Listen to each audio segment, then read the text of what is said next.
you read it right. 3,000 kilometers in around 3.5-4 days of riding the street triple. I'm going to review the ride from Guwahati to Bangalore, the road and the places that I've been through, and I'm also going to review the bike. I hope you enjoyed. So here it is. First thing, I flew to Guwahati for a marriage. I wasn't completely prepared for this ride at all. I also had to take my riding gears along because we had planned to ride to Meghalaya after the marriage just to go look around for some time. I later came to know I have to be riding a bike back from Guwahati, Assam to Bangalore, which is 3,000 kilometers on road. So I was like, okay, why not? Let's do it. How hard can it be? So I took up the challenge, I took the bike and I started off. And what am I geared with? I actually, first of all, not geared in my mind for this trip, but I anyways took it. I have my riding gloves, right, from TBG. I took my jacket. As you can see, it's been through a lot. In fact, I even cleaned it in between. And I have my helmet, my HJC helmet with Senna. I have my knee guard, and I have my SMX 10 Alpine Stars riding boots, which are very comfortable even if you have to walk around the entire day with them on. Right, that's all I had. Right, and in my bag I had one pant, 2 t-shirts, one settee, and I set off. I land. I did the marriage. I had a good time. I started off from Assam, Guwahati, all the way Gaon. That's what it is, Gaon.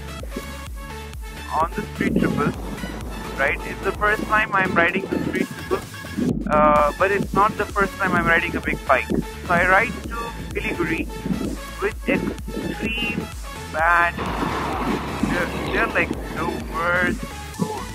And I halted at Gaon, right, which is 2 kilometers from Guwahati.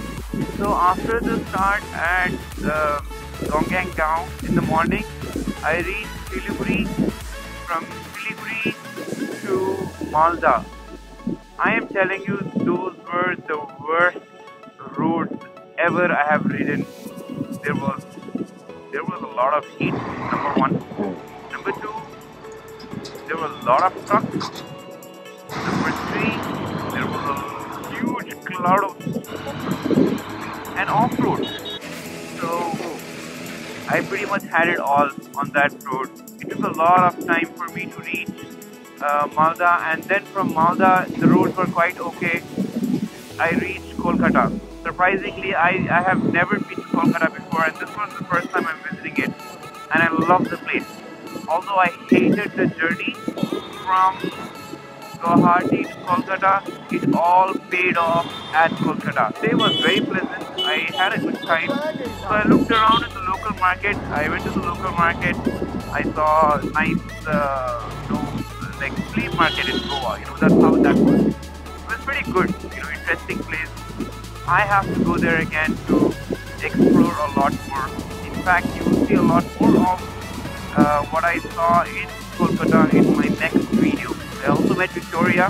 She didn't allow me to take a selfie, but I took her photo anyway. From Kolkata I started.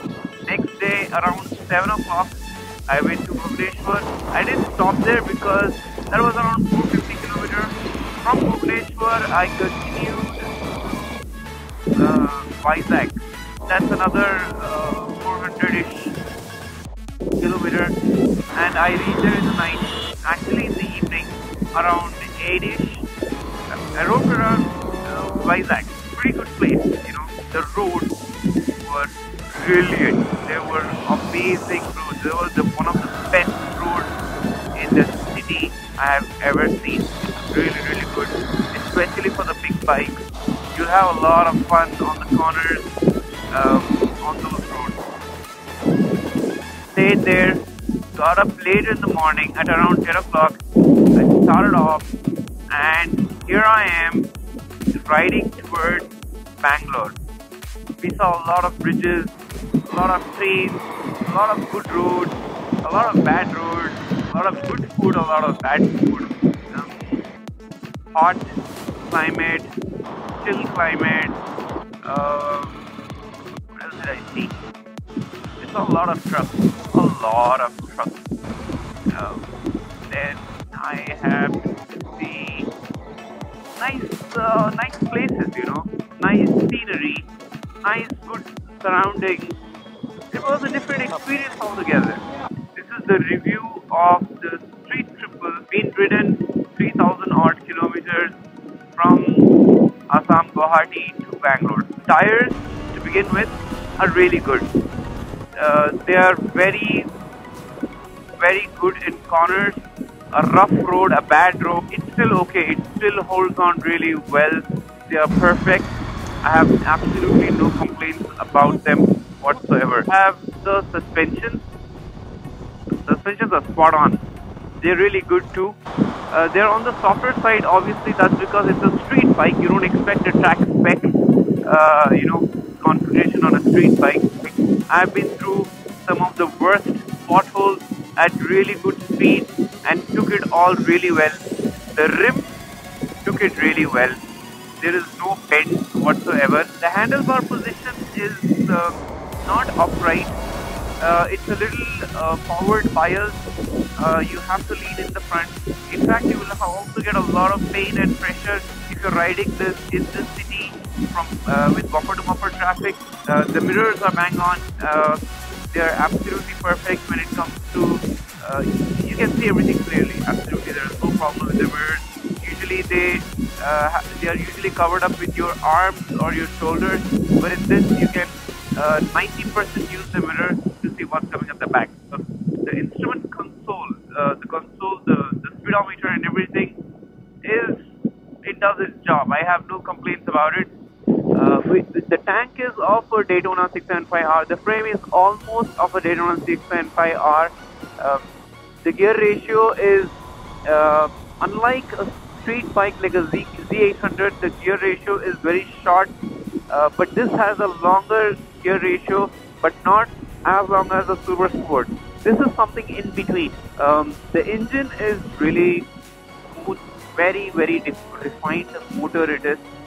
It is a little torquey in the beginning, but later on it dies off after you cross 180 km/h speed.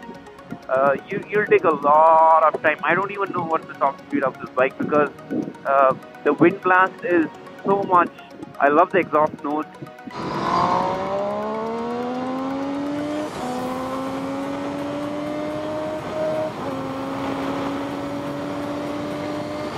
That is how well it sounds. You know, that's yummy. The indicators are bright enough. They're good.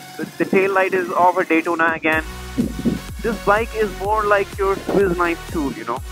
Does the job. It lets you have a lot of fun. I mean, isn't that the reason why we are actually getting the bike at the first place, to have fun? I mean, yes, you want to go fast, you want to go crazy, all that is okay. After some time, you'll realize that you want to have a good time. That's it and nothing else. Is it perfect? Of course it's not. It has a lot of things that I would wish that it's not. Like the wind blast, I cannot avoid, but it's there. The top speed, it's a street bike, I cannot expect much either. Other than that, the riding position is kind of okay. The thing that I liked about this bike is that it corners, it handles really well, it's very light. It doesn't make you feel you're riding a big bike. The looks are subjective, so I really cannot comment on the looks, right? I personally didn't like the bug eyes, but if you're traveling through the villages and if you're going through mountains and you're stopping by to just refresh yourself and continue, you'll find a lot of people coming and gathering around you, right, to ask you about the bike. In fact, I was even pulled over just to know what this bike is all about, you know, and because they don't know what the make is, because I have wrapped the tank with the plastic sheet. They ask a lot more detail. What's the top speed? How much does it cost? Blah blah blah and all that. Finally, I would like to thank my friends who really pushed me to do this. Tire, Sakib, Arnab, who called randomly and said, "Hey dude, are you gonna go there? Don't worry, I'll take care of the hotels and I know that place and this and that." That was really sweet of him. And Karthik to help me. He was like my base station. I was like the rocket in the sky, and he was like my base station. Alright, I am another 100 kilometers from Bangalore now. It's been a wonderful ride. It was amazing. The bike was spot on. I love the bike. Really, really good. Absolutely not perfect. Like any other bike, it is not meant for everything, you know. But yes, it is something of everything. This bike does the job for me. I really liked it. Do subscribe for more updates, and I'll catch you guys on the next one. Take care.